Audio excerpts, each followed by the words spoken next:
Nellore rural పరిధిలోని పడారుపల్లి గ్రామంలోని శ్రీ గంగమ్మ తల్లి అమ్మవారి ఆలయంలో ప్రథమ వార్షిక మహా కుంభాభిషేక జాతర మహోత్సవాలు నేత్రపర్వంగా సాగుతున్నాయి. ఉత్సవాలలో భాగంగా ఉత్సవ ప్రధాన ఆచార్యులు కుర్తాలం శ్రీ సిద్ధేశ్వరి పీఠ ఆస్థాన పండితులు బ్రహ్మశ్రీ మాచవోలు రమేష్ శర్మ ఆధ్వర్యంలో గంగమ్మ తల్లి ఆలయ కుంభాభిషేక కార్యక్రమాన్ని వేద పండితులు శాస్త్రోక్తంగా నిర్వహించారు. ఈ సందర్భంగా విశేష పూజా కార్యక్రమాలు జరిగాయి. వేద మంత్రోచ్చరణలు, గంగమ్మ నామస్మరణల నడుమ అమ్మవారి మహా కుంభాభిషేక మహోత్సవం కన్నుల పండువగా సాగింది. భక్తులు అన్న ప్రసాదాన్ని అందజేశారు.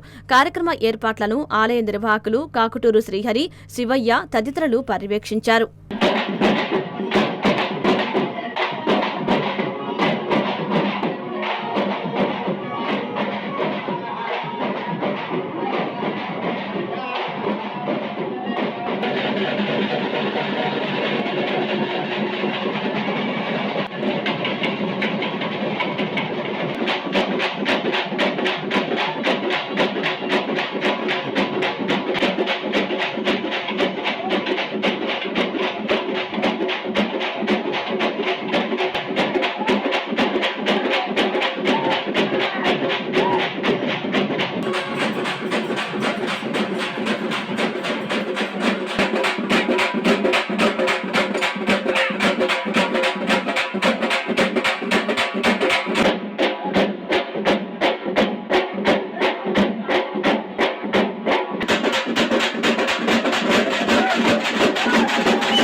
ఈ విషయాన్ని గమనించవలసిందిగా కోరుతున్నాం.